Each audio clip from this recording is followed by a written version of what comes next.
लखनऊ में सीएम योगी और आरएसएस प्रमुख की मुलाकात। 40 मिनट तक चली बैठक। 2027 का फॉर्मूला तैयार। विपक्ष के पीडीए के खिलाफ संघ बीजेपी का महाप्लान। लखनऊ के निराला नगर में एक ऐसी मुलाकात जिसने यूपी की सियासत में हलचल मचा दी है। सीएम योगी आदित्यनाथ और संघ प्रमुख मोहन भागवत के बीच बंद कमरे में करीब 40 मिनट तक बैठक हुई है। अभी बैठक सिर्फ एक शिष्टाचार भेंट होगी, ये शायद कोई नहीं मानेगा। इसे 2027 के लिए बिछाई गई बड़ी बिसात के रूप में लिया जा रहा है। वैसे तो संघ प्रमुख अपने प्रवास कार्यक्रम के तहत लखनऊ में हैं, लेकिन राजनीतिक जानकारों ने उनके इस आगमन और फिर सीएम योगी के साथ मीटिंग को काफी अहम माना है। 2024 में बीजेपी को लगे झटके के बाद अब संघ और बीजेपी यूपी में किसी भी तरह की कोई कोताही नहीं बरतना चाहते। शायद यही वजह है कि अभी 2026 की ही शुरुआत हुई है। यूपी में चुनाव 2027 में होना है, लेकिन उससे पहले ही संघ प्रमुख का लखनऊ आगमन हो गया है। चर्चा तो ये भी है कि इस 40 मिनट की बैठक में संघ प्रमुख और सीएम योगी के बीच 2027 विधानसभा चुनाव का रोड मैप तैयार हुआ है। 2027 में विपक्ष पीडीए यानी कि पिछड़ा, दलित और अल्पसंख्यक के फॉर्मूले पर सवार होकर सत्ता का सपना देख रहा है।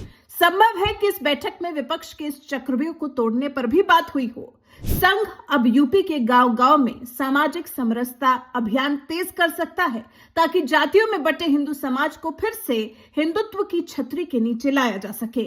और सिर्फ चुनाव ही क्यों, चर्चा तो ये भी है कि बैठक में यूजीसी के नए नियमों, हालिया शिक्षा विवाद और यूपी में संभावित कैबिनेट विस्तार को लेकर भी फीडबैक साझा किया गया है। योगी सरकार के कामकाज और संगठन के बीच बेहतर तालमेल कैसे हो, इस पर भी संघ प्रमुख ने अपना दूरदर्शी विजन रखा होगा।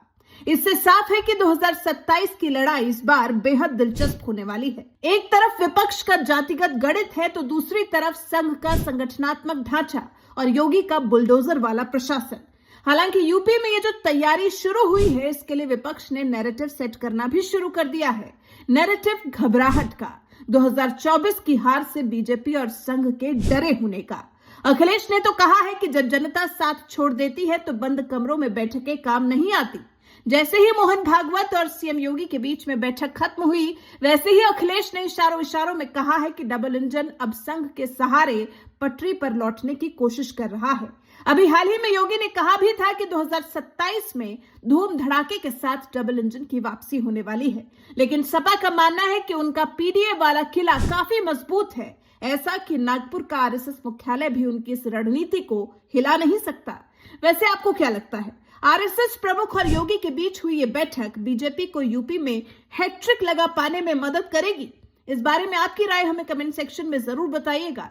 साथ ही हमारे वीडियो को लाइक कर, चैनल को सब्सक्राइब कर बेल आइकन दबाना बिल्कुल मत भूलिएगा।